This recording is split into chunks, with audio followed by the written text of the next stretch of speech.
আগে তো কারো সাথে ঠিকমতো কথাই বলতে পারতাম না, যদিও বা একটু কথা বলার চেষ্টা করতাম, ওই যে খাতির জমিয়ে সম্পর্ক টিকিয়ে রাখার চেষ্টাটা, ওটা বুঝতে এবং আয়ত্ত করতে অনেকটা সময় লেগেছে।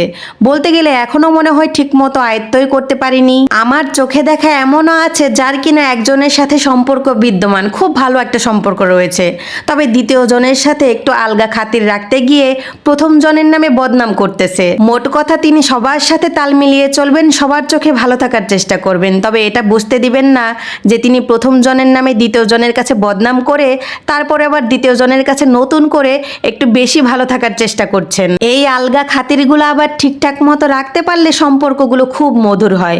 তাই আমি পরের ঘরের কথা বাদ দিয়ে নিজের ঘরে মানে আমার স্বামীর উপরে এই খাতির রাখার থিমটা একটু প্রয়োগ করতে চেয়েছিলাম। ছুটির দিন পেয়ে স্বামীকে ইমপ্রেস করার উদ্দেশ্যে সকালে 2 ধাপে নাস্তা তৈরি করেছি। প্রথমে 2টা ডিম সেদ্ধ আর কলা দিয়েছি, স্বামী খেয়ে নিয়েছে।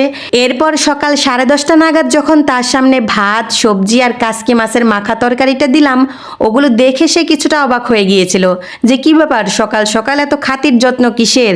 স্ত্রী মানুষ, 2 দিন পর পর স্বামীর সাথে একটু খাতির জমিয়ে চললে যদি লাভ হয় তাহলে ক্ষতি কিসের। তাই আজকে দুপুরেও স্বামীর পছন্দ অনুযায়ী গরুর মাংসের তরকারি সকল মশলাপাতি দিয়ে হাতে মাখিয়ে প্রেসার কুকারে বসিয়ে দিয়েছি। যে কোনো তরকারি হোক, সবজি হোক, ডাল হোক, ভাতের সাথে ছোট্ট একটা ভর্তার আইটেম রাখলে মন্দ হয় না। তো চিন্তা করলাম বাসায় যেহেতু চিংড়ি শুটকি আছে, তো চিংড়ি শুটকি, শুকনো মরিচ, সাথে সরিষার তেল, পেঁয়াজ, রসুন দিয়ে একটা ভর্তা তৈরি করে নিচ্ছি। কমার্সের ছাত্রী বলে কথা, একটা জিনিস ঠিক মাথায় রেখে চলার চেষ্টা করি, যে বিনিয়োগ যেখানেই করি না কেন ওটা থেকে যেন কিছুটা লাভবান হওয়া যায়। এই যেমন আমার সংসারে স্বামী সন্তানের উপর খাতির রাখলেও আমার লাভ আছে, শ্বশুরবাড়িতে খাতির রাখলেও আমার লাভ আছে। কিন্তু আমরা মাঝে মধ্যে ছোট্ট একটা কাজ উদ্ধার করতে গিয়ে, ছোট একটা জায়গায় গিয়ে, কিছু মানুষের সাথে চলতে গিয়ে নিজেকে এমনভাবে ভিআইপি ভাবে প্রেজেন্ট করতে চাই যাতে করে দেখা যায় কি একজনের সাথে সম্পর্ক বেশি ভালো তৈরি করতে গিয়ে মনে মনে আরেকজনের কাছে কালার হয়ে পড়ি। এই সকল বিষয়গুলো আসলে বেশিরভাগই ঘটে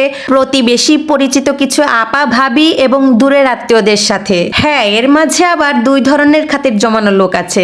একদল হচ্ছে আপনি সবার সাথে কথা বলবেন ঠিক আছে, সবার সাথে মিশবেন ঠিক আছে, সবার সাথে যখন আপনার সম্পর্কটা ভালো হবে সবাই তখন ভালো বলবে, এটাও ঠিক আছে। কিন্তু আপনি একজনের কাছে যখন একটু বেশি ভালো হতে গিয়ে আরেকজনকে তার কাছে পচাবেন, এই পাবলিকগুলো হচ্ছে দ্বিতীয় দলের আওতাভুক্ত। এদেরকে আপনি যতই সুবিধাবাদী মনে করেন না কেন, এরা কিন্তু মোটেও ওরকম সুবিধার না। না, আমিও না কেন জানি আবার লাইন ছাড়া বেলাইনে চলে এসেছি। যেখানে স্বামীকে একটু খাতির যত্নের কথা বলবো সেখানে আবার উল্টোপাল্টা কথা বলা শুরু করে দিয়েছি। যাই হোক, স্বামীকে আর একটু বেশি খাতির করার জন্য ভাবলাম যে একটু আইটেম বাড়িয়ে দেই। ডিমের এই কমন আইটেমটা আমি প্রায় সময় রাখার চেষ্টা করি, যাতে করে যদি কেউ মাংস না খায়, মানে মেয়ে এবং মেয়ের বাবা যদি মাংস খেতে পছন্দ না করে, তখন এই ডিমের তরকারিটা দিয়ে যেন খেয়ে নিতে পারে। এখন একটা সত্য কথা বলি, সকাল থেকে বিকেল পর্যন্ত স্বামীর সাথে খাতির জমিয়ে চলার জন্য যে এত কিছু করলাম, আমার স্বামীর মুখের কথা কি জানেন? কি ব্যাপার, আজকে তুমি এত নরম মনের অধিকারী হলে কি করে? কোথাও ঘুরতে নিয়ে যেতে হবে নাকি অন্য কিছু? তাহলে বুঝতেই পারছেন, যেখানে স্বামীর সাথেই খাতির জমিয়ে লাভ হলো না, আমার দ্বারা কি আর এত অন্য কারোর সামনে আলগা খাতির দেখানো সম্ভব?